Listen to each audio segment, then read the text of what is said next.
guys, welcome to this exam technique video blog.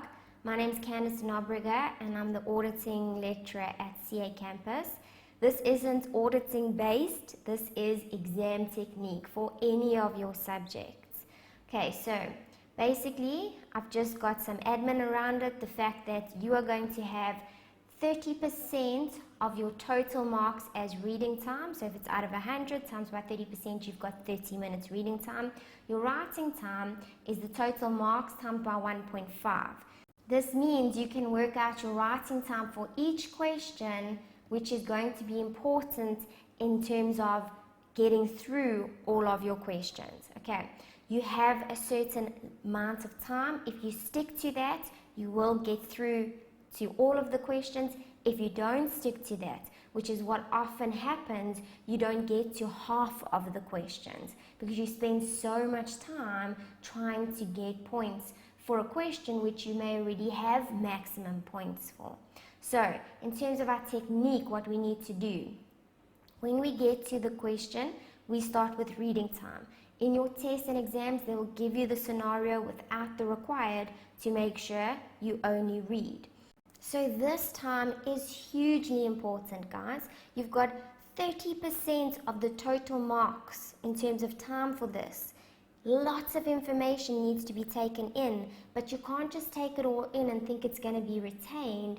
You have to come up with your own little shorthand notes that will help you to point out the very important information as you read it.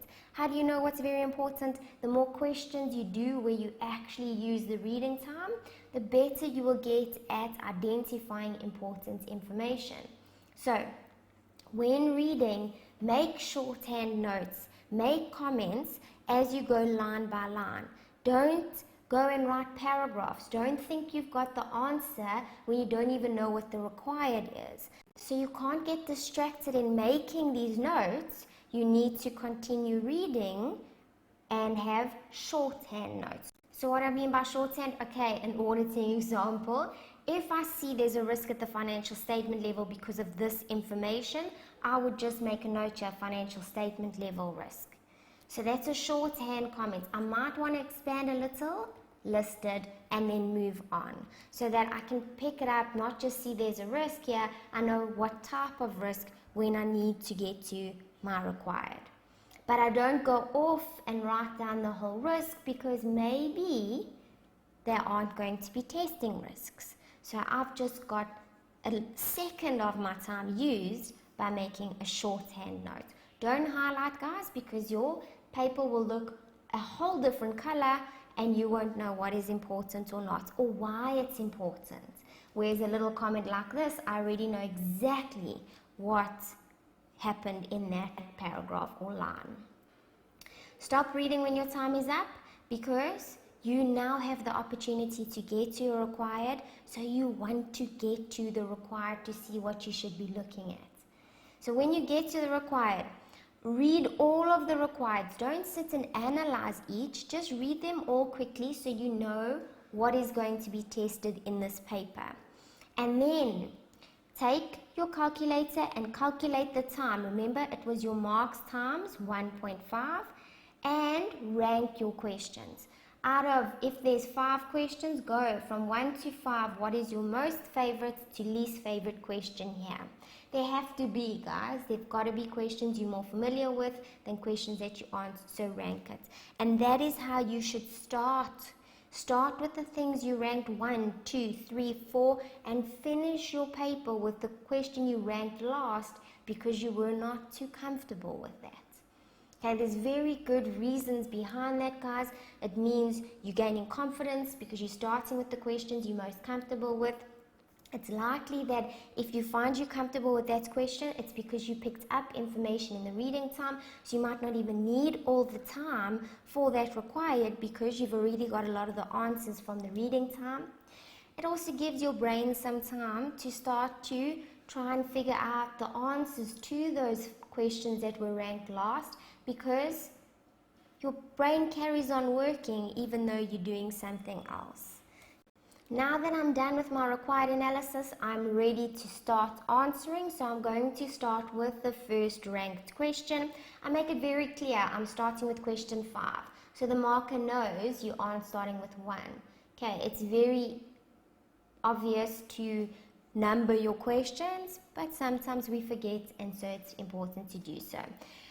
Then I start with the notes I made in the reading time. Those are almost 3 marks because I'm not using time to go and find the answer. I already found the notes. I already made notes. So I put those down, so I get those marks.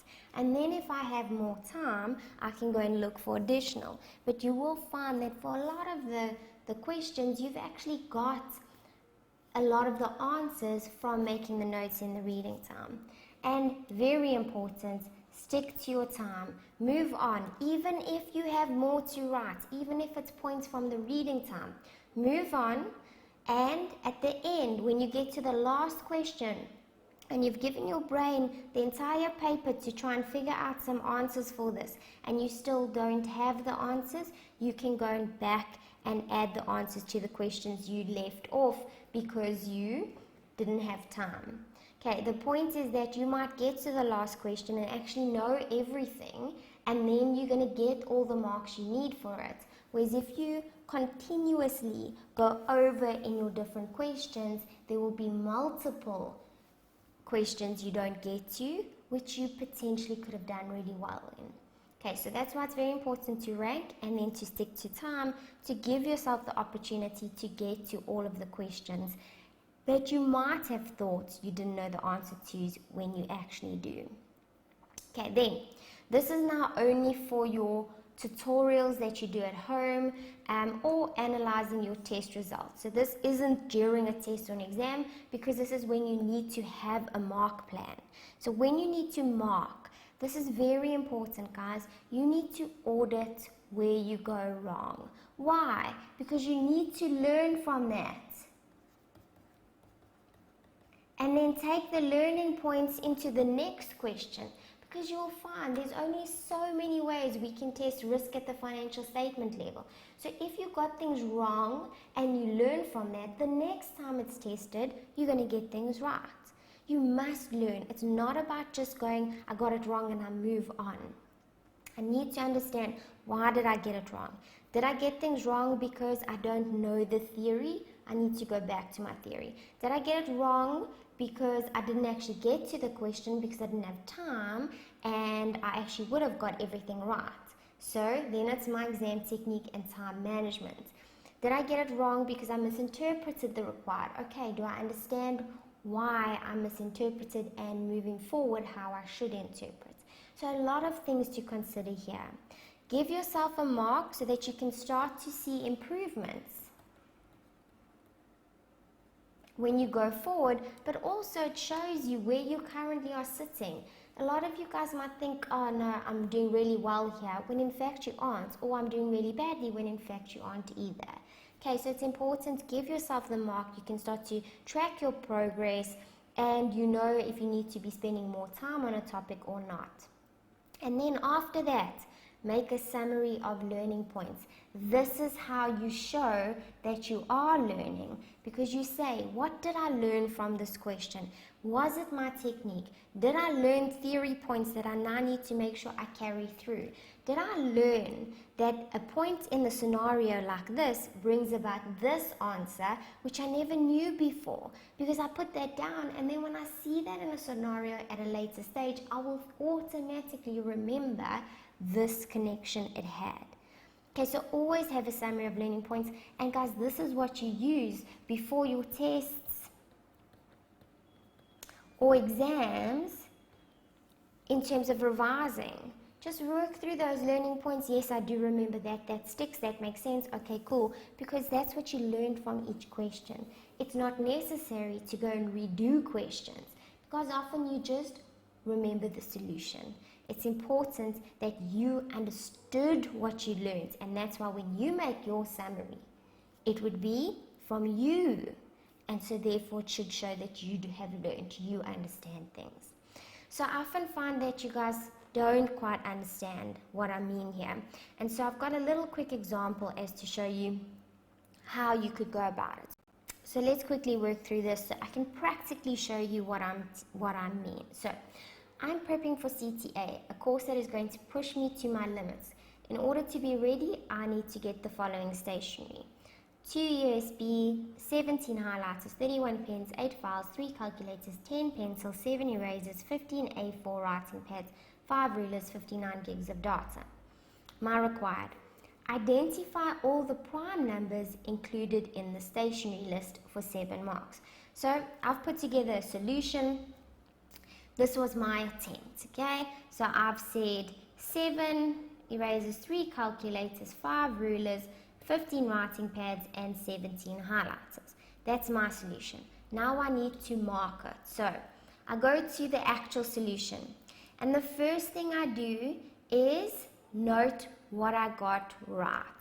So 7 erasers was right. I crossed that off. I got it. 3 calculators was right. I crossed that off. I got it. 5 rulers was right. I crossed that off. I got it. 15 writing pads was wrong. 17 highlighters was right. I crossed that off. I've got it. So I first start with my solution and I check it to the actual solution. Now, it's not good enough to just go and say, okay, I got 4 out of 7. I need to understand what I didn't get. And that's what's important, to cross off what you did get in the solution so you can now see what you didn't get. So I can go and say, okay, I didn't get 2, I didn't get 31, and I didn't get 59. So those are points I need to know are actual prime numbers. So in my summary of learning points, I need to go and say 2, 31, and 59 are actually prime numbers. And what I also need to say is what I have learned here is that 15 is not a prime number. Now this is a simple one because it is just numbers, but your summary of learning points could be, I need to learn that when they say a company is listed, that brings about a risk at the financial statement level. I didn't know that before. So the things that are in the scenario that can help me to get points. So your summary of key learning points, guys, you don't want it to be too long, but you want it to put down everything you felt you learned. Things that you should have known that you didn't put down. Things that you never knew, now you do know. So that you take that forward with you before you do your next question. It's important to not do a whole bunch of questions and then mark them all at the end. Do a question, mark it, then move on, so that you take what you learned from that question going forward. Okay guys, I hope you find this beneficial, and all the best with your test next week.